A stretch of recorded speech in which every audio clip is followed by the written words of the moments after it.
कहानी भले ही आपको इंसाफ करती ना दिखे, लेकिन जिम्मेदारियों की नजर से देखेंगे तो शायद कुछ समझ में आए। ये क्या है बहू, सुबह से घर का काम करती रहती है, फिर ऑफिस जाती है और बच्चों में लगी रहती है। अरे ऑफिस क्यों नहीं छोड़ देती, या फिर घर के लिए कोई नौकरानी रख ले। कैसी बात कर रही है माँ? जानती तो है ना अभी इनके ऊपर कितना लोन है। थोड़ा ही सही मदद कर देती हूँ तो अच्छा लगता है, और अभी उनको मेरे पैसे की जरूरत भी तो है। सुधा चंदर को बचपन से प्यार करती थी। एक ही मोहल्ले में खेल कूद कर बड़े हुए दोनों। जहाँ सुधा संपन्न परिवार से थी तो वहीं चंदर का परिवार आर्थिक परेशानियों से जूझता ही रहा। लेकिन सुधा की जिद के आगे किसी की नहीं चली। सुधा, कल ऑफिस जल्दी जाना है और 2 दिन के लिए गुजरात ऑफिस के काम से भी जाना होगा। अरे कैसी बात कर रहा है बेटा, बहू को अगले महीने बच्चा होने वाला है, इस वक्त तो उसके साथ रहे। अरे कोई बात नहीं ना माँ, उनको जरूरी काम होगा, वरना मेरा चंदर ऐसे वक्त में मुझे छोड़कर कभी नहीं जाता। चंदर सुबह घर से निकलता तो आधी रात को घर में घुसता, वो भी शराब के नशे में। चंदर की माँ उसे खूब समझाती। अरे माँ, देख रही हो ना कितना कर्जा है सर पर, काम करना पड़ता है। दिन रात काम नहीं करूँगा तो घर कैसे चलेगा। अरे लेकिन बहू को भी तो देख लिया कर, इस हालत में भी घर का बाहर का सारा काम करती है। चंदर तो जैसे माँ की बात सुनकर भी अनसुना कर देता है। ऑफिस के बाद चंदर का फोन माँ के पास आता है। माँ, वो ऑफिस के काम से आज रात के लिए पास के शहर के ऑफिस जाना पड़ रहा है, कल सुबह आ जाऊंगा। सुधा रात को कमरे में सो रही होती है कि उसके पेट में दर्द होता है। सुधा चंदर को वीडियो कॉल करती है। इनको फोन कर लो, शायद कुछ आराम मिले। लेकिन 10 बार फोन करने पर भी वो सुधा का फोन नहीं उठाता। ऑफिस के काम से गए हैं, हो सकता है बिजी हो। कितनी मेहनत कर रहे हैं हम लोगों के लिए। सुधा सो तो जाती है, लेकिन अकेले उसे कमरे में डर लगता है। अगले रोज चंदर घर आता है, जहाँ सुधा ऑफिस जाने के लिए तैयार हो रही थी। तुम आज भी ऑफिस जाओगे? कल रात भर तो ड्यूटी की है, थक जाओगे, छुट्टी ले लो ना। अरे नहीं नहीं, कैसी बात कर रही हो, ये तो पॉसिबल ही नहीं है। अच्छा रुको, मैं जल्दी से तुम्हारा खाना और नाश्ता बना देती हूँ। बेचारी सुधा ऑफिस जाना छोड़कर लग जाती है पति के लिए खाना बनाने, उसके कपड़े प्रेस करने और जरूरत का सामान मुहैया कराने के लिए।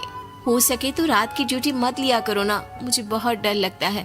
अरे यार क्या है, तुम तो ऐसे बिहेव कर रही हो कि तुम ही अकेली हो जिसे बच्चा होने वाला है। इतने लोगों के पति जो काम के सिलसिले में बाहर होते हैं, उनका क्या? सुधा को चंदर के मुंह से ये बातें अजीब लगती है। अरे हुआ क्या है तुमको? पहले तो तुम मेरा कितना ख्याल रखते थे, मेरे पास रहते थे, मेरी दवा से लेकर खाने पीने तक का सारा ख्याल। और अब इस बार तो तुम एक दफा भी मेरे साथ डॉक्टर के पास नहीं आए, क्यों? अरे पागल हो गई हो क्या? पागल वाली बात कर रही हो। काम धंधा देखो या फिर तुम्हें लेकर टहलता फिरो। और मुझे शुक्रवार की रात को काम से निकलना है, सोमवार आऊंगा। सुधा को समझ में नहीं आता कि क्यों अचानक से चंदर को फील्ड का काम मिल गया है। लेकिन एक दिन, सुधा, मैं और चंदर जरा एक रिश्तेदार के घर जा रहे हैं, तुम भी तैयार हो जाओ, घर में अकेली कैसी रहोगी। अरे नहीं नहीं, इस हालत में इसे लेकर जाना ठीक नहीं है। अरे लेकिन मैं ऑफिस भी तो जाती हूँ, फिर घर में अकेले। चंदर उसकी कोई बात नहीं सुनता। वो सीधा कार निकाल कर माँ को लेकर चला जाता है।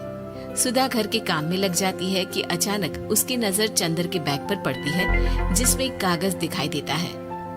इनके कागज भी ना इधर उधर फैले होते हैं, एक भी खो जाएगा तो बवाल करेंगे।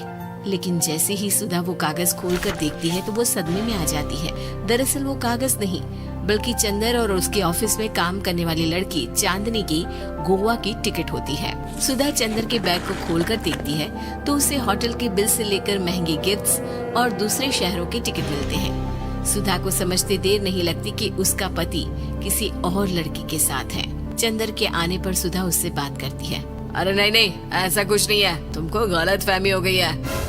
लेकिन जब सुधा के सवाल तीखे हो जाते हैं तो चंदर को अपनी गलती माननी पड़ती है और वो सुधा से माफी मांग लेता है। सुधा फैसला कर लेती है कि वो चंदर को छोड़ देगी। बच्चे और सामान को लेकर वो घर से निकल ही रही होती है कि सास उसे रोकती है। कहाँ जाएगी बेटा, रुक जा। चंदर को सुधा का जाना खल नहीं रहा था। वो झूठे मुंह भी उसे रोकने की कोशिश ही नहीं कर रहा था। सुधा चंदर को देखती है और मायके चली जाती है। मायके में माँ कहती है, अरे आज से कैसे घर छोड़कर आ गई?